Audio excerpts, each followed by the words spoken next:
Pizza time. Hello everybody, it's just me today. This is the first video ever on this channel. It's going to be a joint channel between me and my roommate. But I'm tired of dragging my feet, so I'm just hopping right in today. This is going to be very scripted. It's kind of a relaxed, chill kind of thing, as I'm new to it all and such. So I'm just going to be talking for most of it.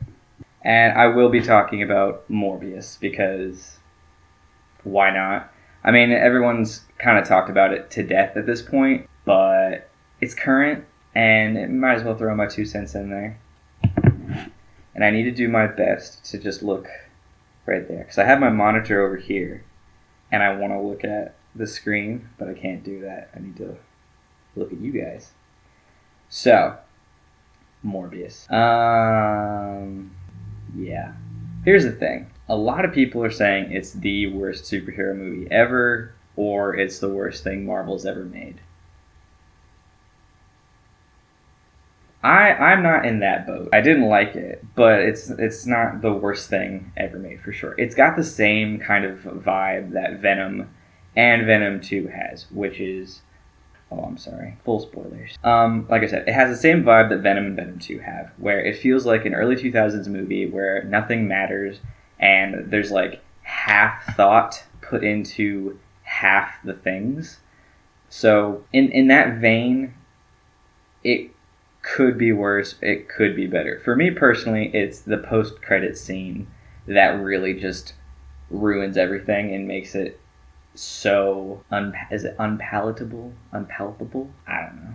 I'm not going to cut that though, because I'm all about the genuine recording. But yeah, without the post-credit scene, which we will get to, I think it's fine. I mean, it's not fine, but it wouldn't be so devastatingly horrible if it weren't for what it does to the overall saga of these superhero movies. But let's get into some of the things I liked before I get into stuff I didn't like. So as far as things I do like, there are some things. Just give me a second. Any day now, superstar. Okay, no, I will say I liked how Morbius looked sometimes. The CGI was rough overall, it really was. But there are some moments in which vampire Morbius, I think, looks cool. Creepy, fun, it's whatever. It's how he transitions in and out of it that I didn't like, and sometimes it's a little too much, and he looks more like an alien than he does a vampire. But that might be a preference. But I'm on things I like. There are times I did like how visually he looked. Okay, so I guess there's really nothing I left. I did not leave the movie, and there was something that stood out in my head. Wow, that was great. They did that really well. There's just things I don't like and things that are like okay, like typical basic movie kind of things. One thing I will give them mild credit for is the way that Morbius flies, both in the comics and in this movie, kind of, is he can glide on wind currents. His bones are so hollow because of whatever the heck happened that he can feel wind currents and glide on them. They took the time to kind of illustrate that in the movie, which was interesting because they didn't necessarily have to do that because they clearly don't care about most everything else. But they have time showing him kind of feeling the wind around him and jumping and gliding on it. He doesn't ever, except for one time, I have to backtrack already, but he doesn't just like pick up and fly like Superman, except for at the end of the movie when he does. I guess some people are saying, like on Rotten Tomatoes, like the real critics, that the performances were kind of bland. And you know, I've only seen the movie once, and I feel like you have to see it a couple of times to really have a firm grasp on it overall. But I felt like the performances were fine. I thought Jared Leto as Morbius was fine, believable in some ways. Issues I had with Morbius's character, I don't think were due to Leto. It was more due to the writing. I thought his friend, Matt Smith, Milo, he was fine. I can't remember the nurse doctor lady. I'm sorry, but her character seemed fine as well. It was all fine. The police officers, they weren't good, like all around. But I guess that'll be the segue into things that I didn't like. Shit. Oh, sorry.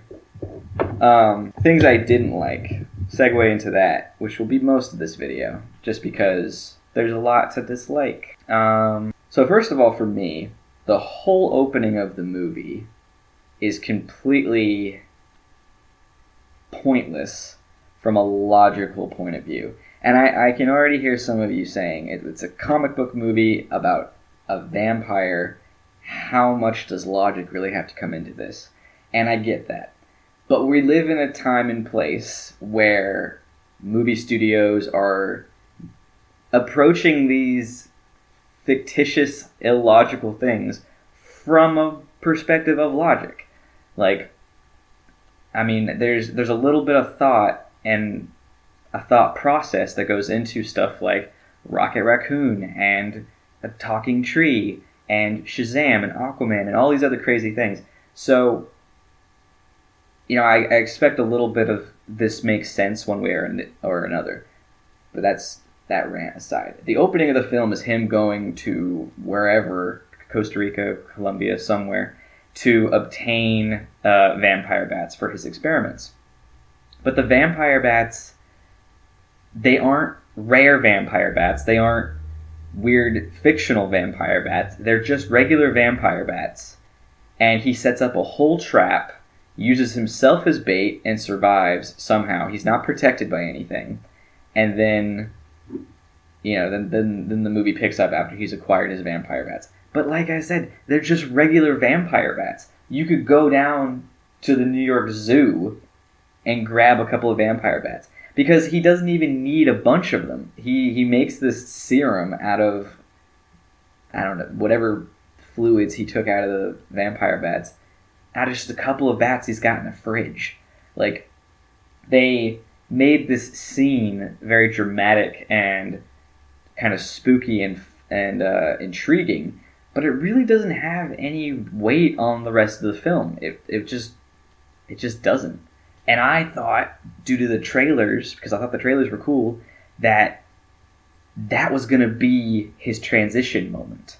Like, I thought that what ended up being a trap was actually some sort of chamber that he was in. Because in the comics, he gets his powers through some sort of electrocution and the mixing of a vampire bat, either through intentional combination or through an accident.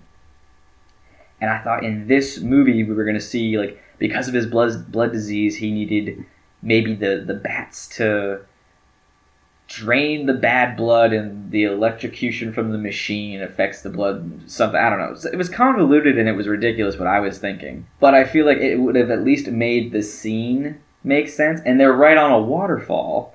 And I figured this was going to affect him in some way. He was going to fall off and he was going to get picked up by the boat he was on. Or he was going to go back to the boat he was on, because in the comics he first becomes a vampire on a boat, and we saw the boat in the trailers. And all that was wrong, of course.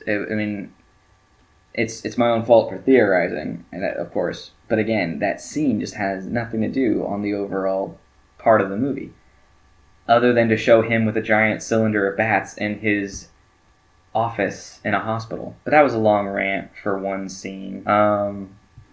Beyond that, what else don't I like? I really didn't like the villain, Milo's character. That just his motivations just come out of nowhere, I think. Like, if they had done more showing us how this individual, spending his whole life sick, had felt powerless and had been made to feel like he had this chip on his shoulder, this great injustice about how he was sick and other people aren't, then his immediate turn into full-on evil vampire might have made more sense. But they don't do that in the movie. We see him get beat up once, we see him get bullied once, and then when we meet him as an adult, he and Morbius, they seem like relatively adjusted, functioning adults. They're sick, and they hate it, and that's fine. And then the other point on this is some people, because of the way it's portrayed in the movie, they might feel like the serum that he takes twists his mind and makes him more monstery. But that's not the case, because it didn't happen to Michael. The very first time they both transform, they lose control and they go crazy. But after that, Michael can find a way to kind of control or what's the word? Not sedate. Suppress. God. He can suppress the worst, most vicious parts of the vampire side of him. But Milo just embraces it in the most aggressive, monstery way. Like, he just starts killing people. Like, he kills people who screw with him, and that's supposed to show us, he's just tired of being picked on. But he also just kills a random newspaper vendor, and he's so nonchalant with how he's going about killing people that it comes out of nowhere, and it just didn't feel believable. They just needed a villain, so they shoehorned in his motivations, and I didn't like it. I feel it could have been done. It could have worked. His motivations could have been portrayed to us with more flashbacks as a kid and stuff like that, and showing us him feeling powerless, that as soon as he gets a taste of power, he goes crazy with it. I think that's what they were trying to do, but they don't illustrate it well, and it just feels unearned, like the level of viciousness we get out of Milo. At this point, I think it'd be good to discuss the serum that I've mentioned a couple of times. Like I said, in the comic books, Morbius becomes the living vampire through an electrocution of some sort. I just read the comic the other day, but some sort of convoluted electricity comic book mumbo jumbo, and the inclusion of a vampire bat. In the movie, he makes a serum, which in a way makes more sense because he's trying to derive a medicine to be used on people.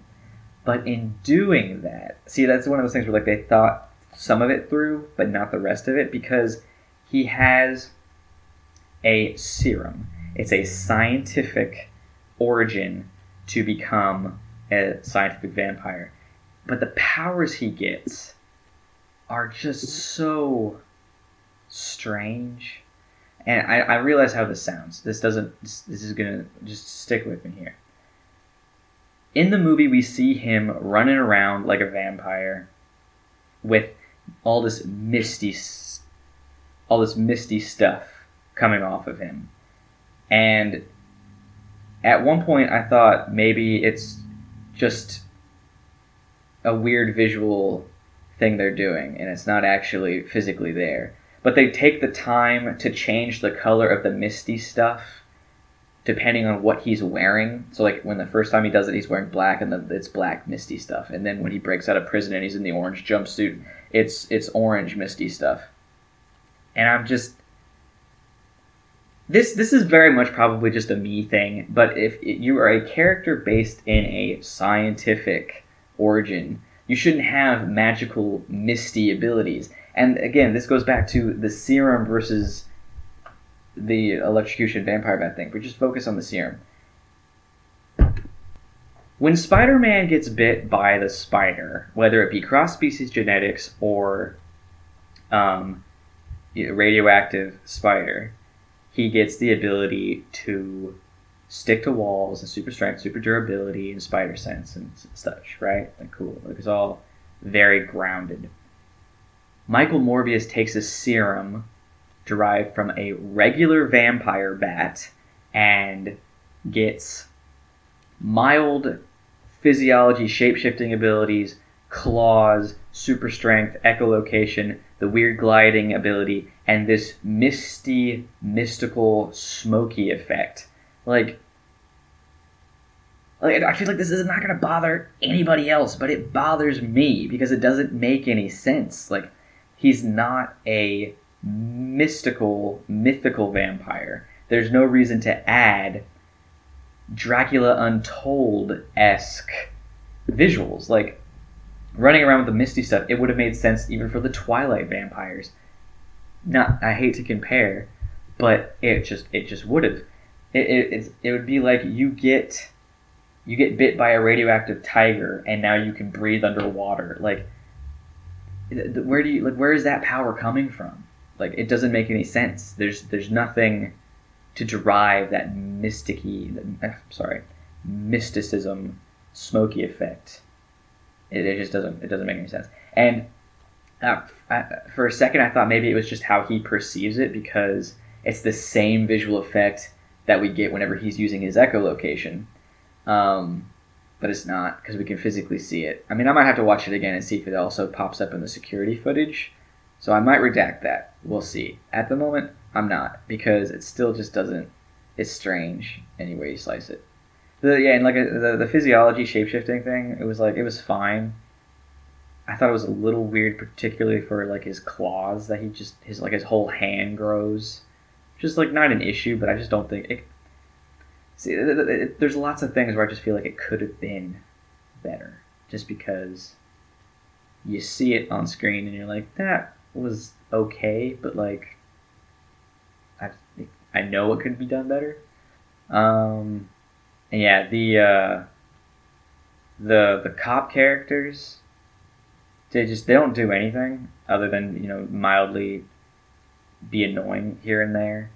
And the one cop is, I don't know his name. He kind of looks like Jim Gordon from the most recent Batman. So it was funny the contrast between the two was silly, because he's meant to be the comic relief character, and it doesn't come across well at all. It's just annoying. It's not believable, because we go back and forth. It's a comic book movie, and there's always jokes and quips and stuff, but the tones in this movie particularly go from monstery vampire draining people of all their blood to this weird buddy cop kind of character making these jokes that just aren't landing, and it's just annoying.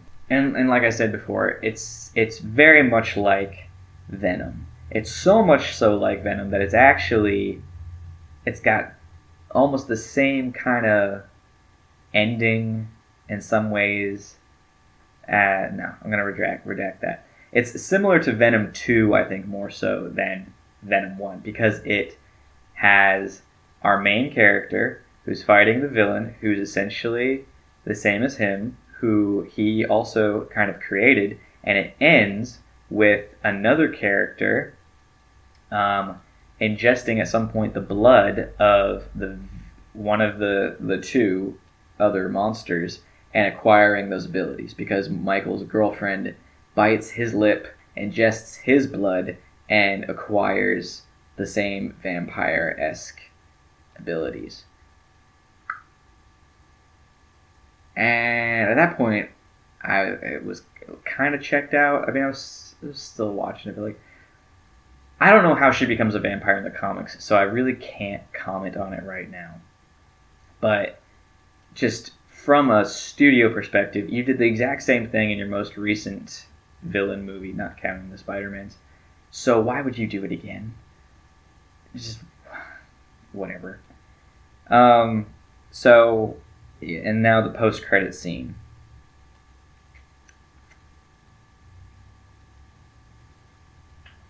I think I'm in the same boat as about everybody else in that I hated the post-credit scene because it doesn't make any sense, and it's very frustrating because it breaks the continuity. I was going to say logic, but I guess you can't really use logic when it comes to the MCU Magic. I mean, there's a little bit, but it's magic. You can't really argue the logic there. But still, the rules that were laid out in the previous film breaks those rules. And the fact that they did it under Marvel/Disney's nose and they had nothing to do with it is frustrating as well, just knowing there's no collaboration and they're doing everything they can to break things. And I on a superficial level, I hate how the Vulture Suit is back already, because I had always thought in Homecoming that Adrian Toomes was just like, he was the leader, he was kind of the muscle, but the Tinkerer was building everything for everybody. He was the one putting everything together. But in my head, meaning Adrian Toomes had really no idea how the suit was built, the compartments that go into it, how to upgrade it, how to fix it, blah, blah, blah, blah, blah. But to see him now in the Morbius universe with a suit that's almost the same, like, yeah, there are upgrades, it looks cool, but it implies that he knows enough about it to tell somebody to build it. Because if they're trying to imply that he built the suit now, that doesn't make any sense because he didn't. Like, we know that the Tinkerer built it. The Tinkerer is the one who put all that together. So that means in the Michael Morbius universe, which I guess is also the Venom universe, Adrian Toomes goes out and finds someone, maybe this universe's Tinker, maybe someone else, to build this suit. And it's just, I find it very frustrating because you could have had him be in a brand new Vulture suit because whoever this other guy making it is would have designed something completely different. It's a superficial thing. It's only something that bothers me just because of the way it was and wasn't thought through. Just the visuals for Vulture, I feel like could have been better, or could have been completely different, illustrating that he's in a new universe. Someone is making a different kind of suit. Now, the thing that is more frustrating because it's more of a story point is the fact that Vulture is asking Morbius to join him in a team, and Morbius is on board. Now, this doesn't make sense, I feel, any way you slice it, because this either means that Vulture, who is very clearly trying to put together a Sinister Six, because Sony's been trying to do that since 2014, Vulture's trying to make the Sinister Six, and he wants Morbius to be a part of it. Sinister Six is an antagonistic group of villains, and Morbius throughout this entire film was portrayed as a good guy, even though Morbius in the comics starts as the bad guy and becomes an anti-hero. In this movie, he's just a good guy. He's just a protagonist who's been framed, and he's trying to make himself better, and blah, blah, blah, blah, blah. So Morbius being on board with Vulture's idea doesn't make any sense. But the other side of this is that Vulture says in the movie, I think we should put together a team of people to do some good, which he might mean good as in taking out SpiderMan, or he might mean good in a silly, cheeky way in that villain way where we're going to do good for ourselves. But it's also very possible that Sony is trying to set up the Sinister Six now as a weird anti-hero Avengers-esque team. And I hate that idea. I just don't think it makes any sense at all, but it looks like that's where they're going because they've made Venom an anti-hero. He's an anti-hero in the comics sometimes, and that's fine. My camera died. Sorry about that. I'm going to have to recall what I was talking about. I believe I was making a point about... Sorry, it's been like an hour because I had to let the battery charge up. Yes, so Vulture reaching out to Morbius, wanting to start a team. I think what I was saying was, it doesn't make sense for Morbius to want to join Vulture because Morbius is not a bad guy and Vulture is. The flip side to this is that they are trying to create this team of vigilantes, but Vulture is not a good guy. It hasn't been portrayed to us as a good guy. So Vulture wanting to do something good or wanting to has flipped and maybe trying to be a vigilante doesn't make any sense. But it does look like that's the direction that they're going because they've got Venom as an anti-hero, they've got Morbius as an anti-hero, and they're making the Kraven movie. And with Kraven being the solo protagonist of that film, and there not being a Spider-Man in that, we can assume that even though he's a villain, but sometimes he's kind of like that middle ground villain or whatever. But he's typically a Spider-Man villain. In this movie, he's clearly going to be the protagonist. They're making these movies, making anti-heroes out of them, and it seems that it's very possible that they're going to make their Sinister Six out of these characters. I mean, there's nothing indicating that, honestly, other than this weird, gross hunch that I have. I could be completely wrong, and they're just going to make a weird Sinister Six, and Morbius just happens to be a part of it, which I already think is kind of strange. But yeah, so like if the camera would have gone just a couple more minutes, like that's all that wrapped up the point. I guess so. What my final thoughts on this, I suppose, will be kind of circling back to people saying that this is the worst Marvel movie or the worst superhero movie ever made. I don't think that's true. I think, depending on the outcome of the post-credit scene down the road, this film might be looked at as the film that broke the MCU, which will make it the worst one, kind of. But as far as what's in it, the ability to watch it, I don't know. It's not high up there for me, but it's not. If I sit and I think about all the superhero movies, it's not the worst one. It's not going to be worse than the Elektra films or the Catwoman movie, or even for me personally, I thought it was better than Wonder Woman 84, just because that movie was so bad, which I'll talk about someday. But I don't know, I think the memes and the TikToks and the funny videos, it's just a bandwagon trend of let's hate on Morbius, and that's fair. It's not good. There's really no way to defend it other than comparing it to things that we are trying to say it is worse than, but I don't think it's worse than some of those things. Like, I saw one really funny TikTok. I don't know who it was, and I'm sorry, but he compared it to Suicide Squad, saying that Suicide Squad, the first one, had been redeemed. For me personally, I still think Suicide Squad is worse, just because it was at the time meant to be part of a bigger universe, and it had a detrimental effect on how that universe was portrayed. But again, that's for another video. So yeah, those are my thoughts on Morbius. I don't know if I'll pay to see it again in theaters. I don't regret paying to see it the first time. I really don't. Again, it's just the post credits and how nonsensical they are that make it so difficult. That's the end of the first video, and I mean, it's probably not great. Probably a little messy, but it's not that I'm going for messy, but what I'm going for is just like genuine conversation.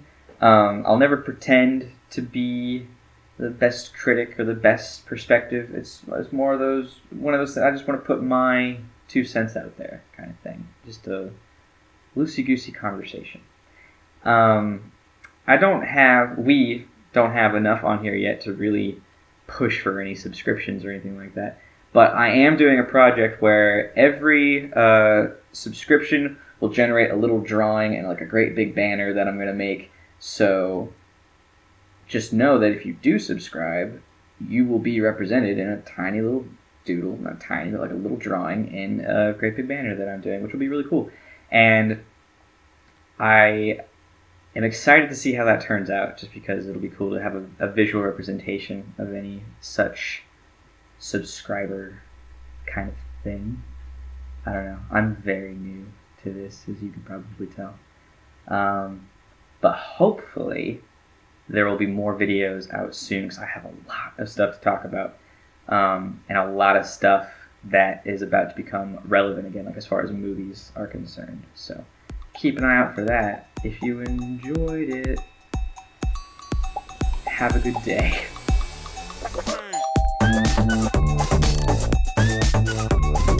Pizza time.